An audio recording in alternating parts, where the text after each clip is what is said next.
Ladies and gents, girls and boys, good morning to you. It's Danny Stewart here for BasicBandDirect.com with another naked sound review, and this is an early Ibanez ATK300.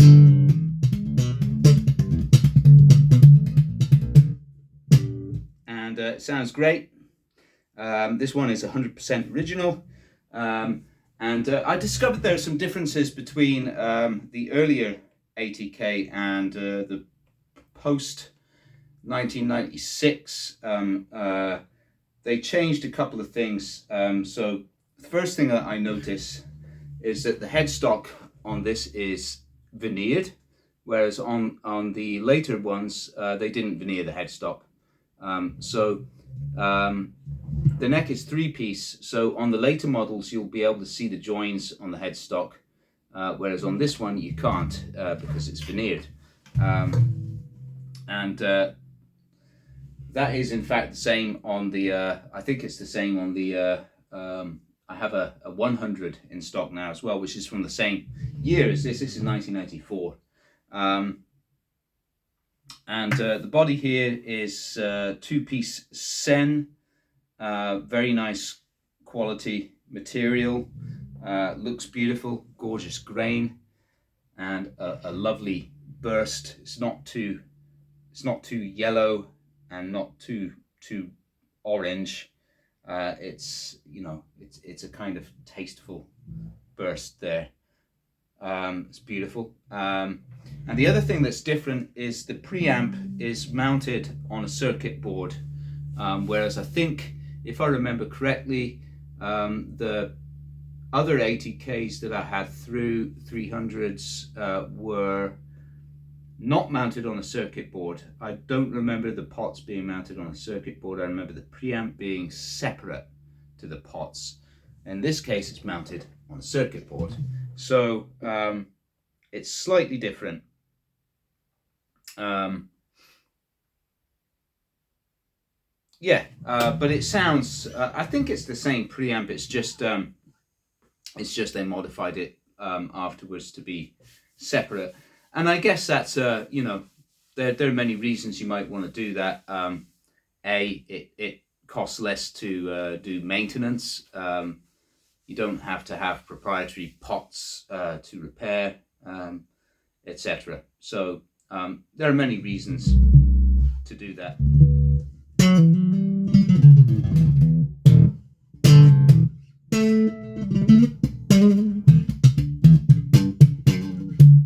But yeah, this is all operational. That's your three-way switch there for the tri-blade humbucker.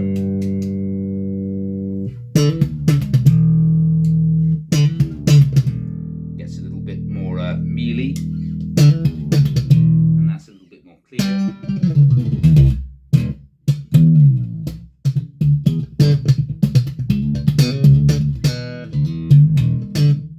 Very nice.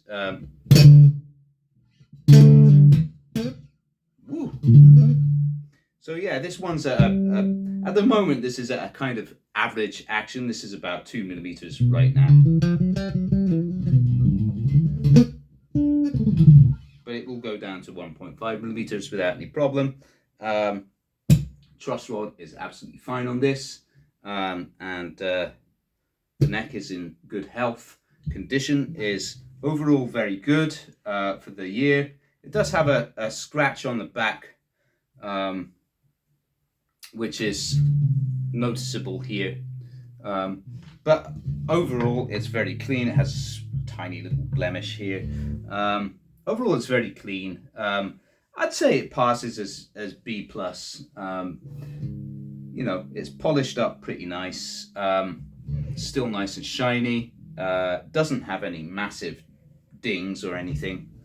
In fact, there are no kind of dings at all. It's just a scuff or two here and there.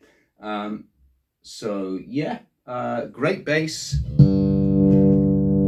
The mid, I had the mid at notch there. The mid is very strong.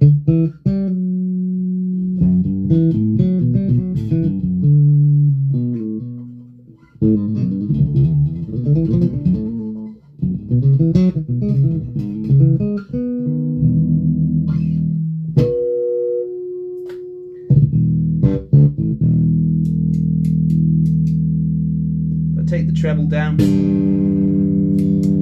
just have the bass and mid.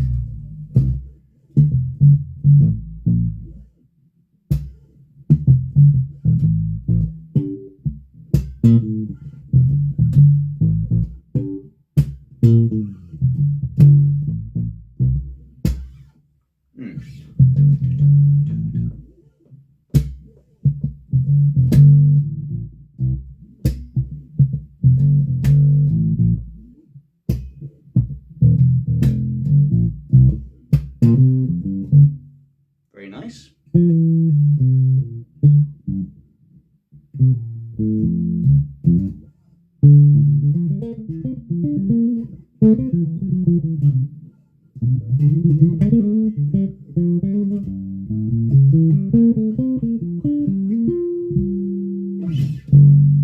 Yep.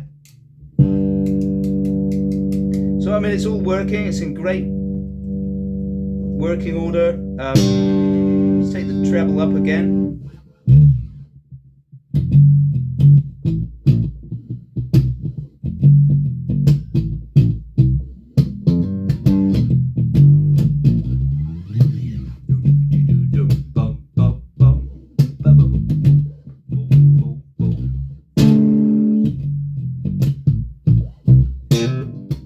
Yeah, etc. Whatever.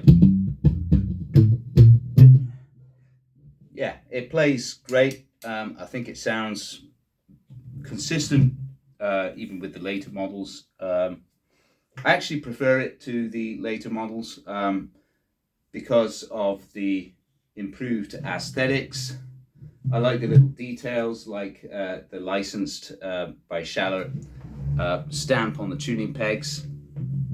So, and that's the same as I also have a like I mentioned before, I have a 1994 ATK300, so the passive version. Yeah, that's also, I think, got the laminated, the veneered headstock. Yeah. So yeah, I think it's slightly better than the later iterations. Obviously, they cut costs a little bit later on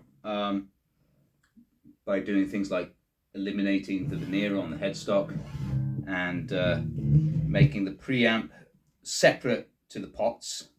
And I notice also it's slightly different. The switch on the later models, it has a bit of circuit board here. On the later models, I remember the circuit board being a different shape.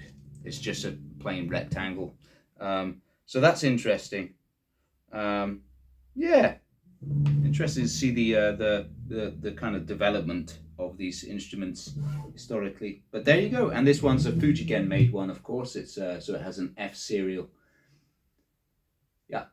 All right, that'll do it, guys. That's the FUJIGEN made Ibanez ATK300 from 1994, and this is now available as linked. Don't forget, if you do find my videos informative and you like them, give them a thumbs up and subscribe to the channel, as it really helps in the algorithm.